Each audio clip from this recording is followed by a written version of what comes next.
Hello everyone and welcome back to Bitwig Studio and Music Production. This is lesson 5.40, and in this lesson we're going to talk about parallel and multi-band distortion as it relates to the polysynth instrument, so keeping it all internal, assuming we can do it. And I already know we can do it, but I like to kind of leave that mystery in there just in case something goes awry. Now, I'll be 100% honest and say that in my own experience and how I've worked in the past, if I have to use a synthesizer, if I have to use like a virtual plug-in synth, I almost always get the sound I want. I already have the melody I need. I play that melody out and I bounce it to audio real quick. I'll probably have a saved file somewhere that has an instance with the plugin, but I've always been somebody who likes to work with audio. And I think that has to do with, not always having so much computing power. Nowadays with CPU and computers as fast as they are, you can drop on like 800 polysynth and we'd still not have too hard of a hit to our DSP. So this is going a little bit outside of my element in showing you this, but it's actually very useful. And if you stick with the built-in Bitwig stuff, you're really going to be safe here. If you start getting a little crazy and adding on, these multi-band distortion plugins that you can get, you might end up crashing the system. So I'm going to start like I started before, and I'm going to start by coming up with a sound here that I like. Go down an octave.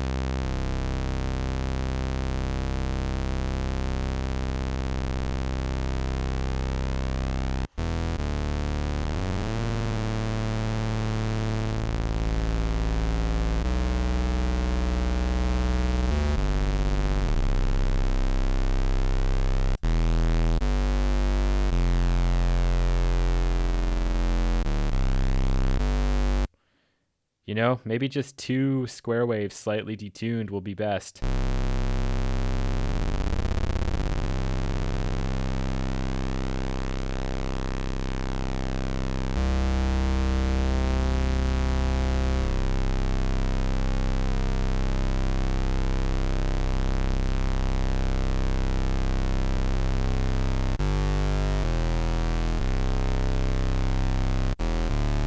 Maybe we can put this one like up 7 or down 7. We'll try it. Nope, with the oscillator sync, that's definitely not going to work for us.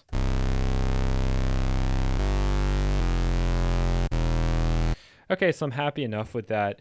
And what I'm going to do in this instance is I'm going to leave the filter frequency wide open. The reason for that is because I'm adding in more and more distortion at this point. I could do other things. Like, for example, I could pull the filter frequency way back, start to add additional amounts of distortion, and then add another filter like the ladder filter and use that as the filter for my synthesizer. That's something we're going to talk about in later videos. So I don't want you thinking that after I come up with all this distortion that I still won't have access to a filter to control it all. This is really about starting and coming up with our bass sound, okay? Coming through the oscillator section. Let's pretend like this filter isn't even here and we've jumped this effects section before the filter. So what I'm going to do is I'm going to add in an FX layer here. And of course, we're not going to hear anything until we add in a couple of layers. So let's add in 2 tools. Okay, I'm going to turn the volume on both of these all the way down just to start. I'm going to rename this one to dry. And then I'm going to rename this one to distortion. So what we're setting up here is a parallel chain. This parallel chain is going to allow for me to bring in a super heavily distorted and possibly additionally affected version of our sound. So here's our dry version. We can bring that back up.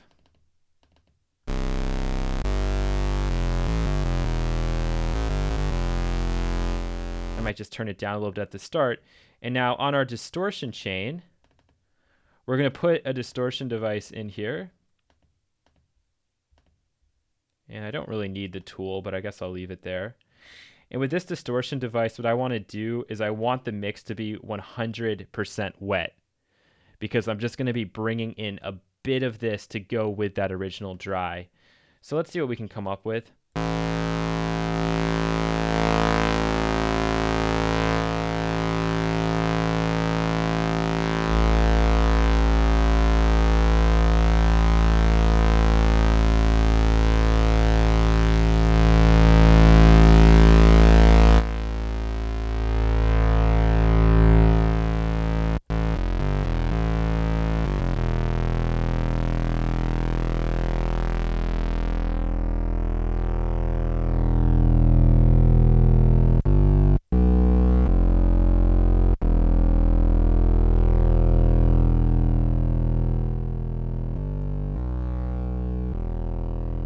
Now if I wanted, I could add some wet effects inside here.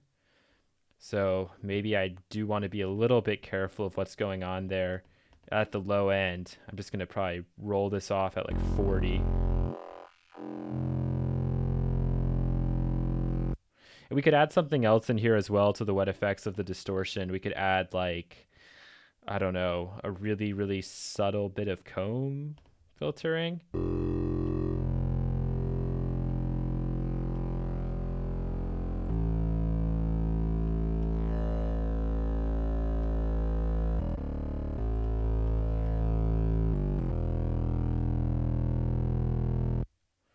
Okay, perfect. That's what I want. So what you would do is you'd probably come up with something a little bit better on your own. But now what I can do is I have my dry signal. And now in this parallel chain, I can slowly start to add in some of this distorted version.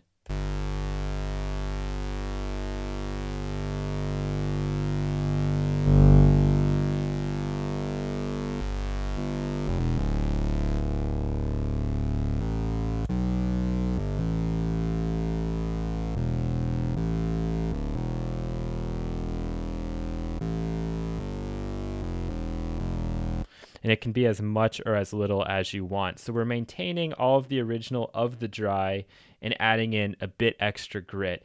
And I'd probably go in there and do some more extreme EQ settings. But for now, this is a good example. We can hear the difference.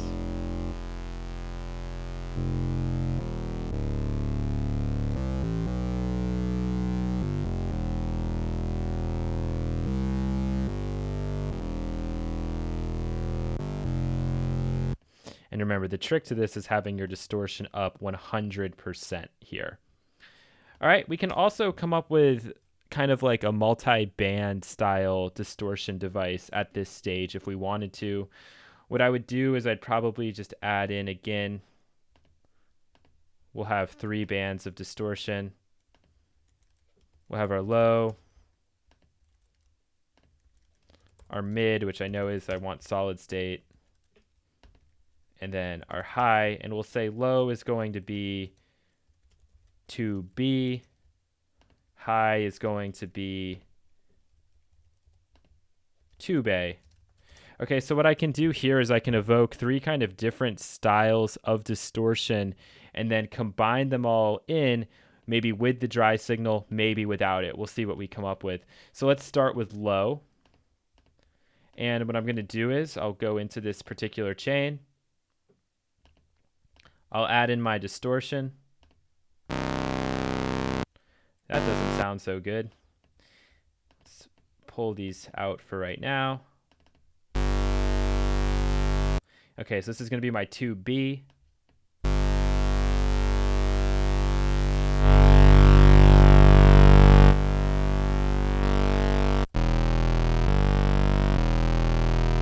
Okay, good enough for me in this example. In the wet effects, I'm going to drop an EQ5. And this is where it starts to become a bit more multi-band. Because this is 100% wet, when I EQ this, it's going to impact the entire signal. So we'll just go ahead and add a low pass.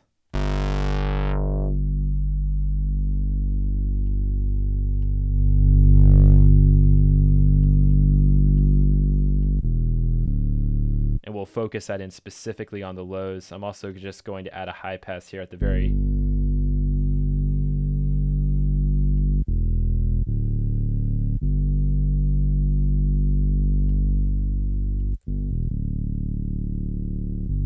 Okay, perfect. So there's my low 2B. Next, we're going to go to the mid band, and we're going to add a distortion. And this time I'm going to use solid state just because this is going to be our range where we're going to have most of our instruments in anyway. And let's come up with something here. Sorry about that. And this time I'll add the EQ in first. And we'll just come up with something. I'm not really worried too much about where this is falling at this point.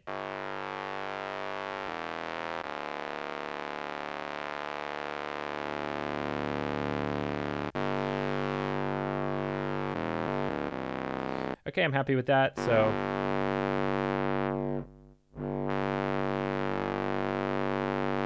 Maybe we'll add a little bit of DC bias in, so we're getting a little bit of odd harmonics closer in this upper range here.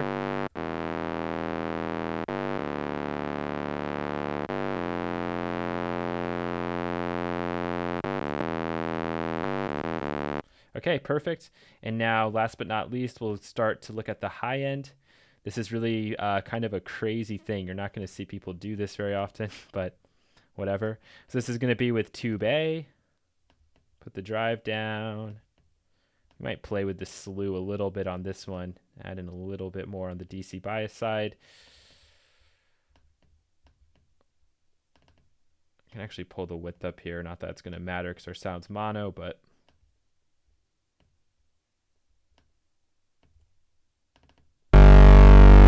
sweet mother. All right, let's add an EQ2 in. Add a high pass.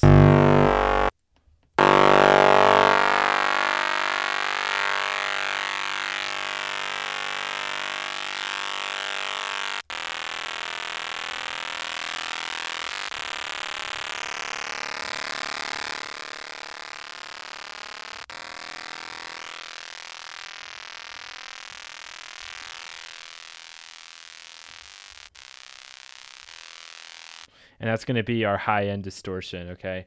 You can do this to taste however you want. Here comes the grand finale, is when we kind of mix all of these together. So we'll start by adding a little dry in.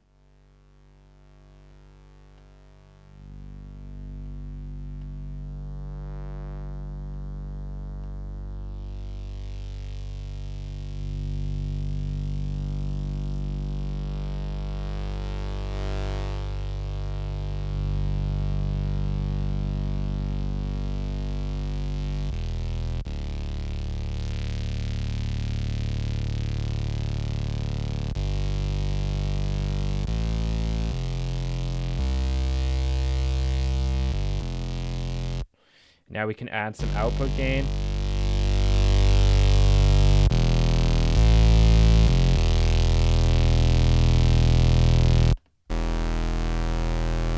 That was what we started with, and this is what we finished with. If we try and match level here.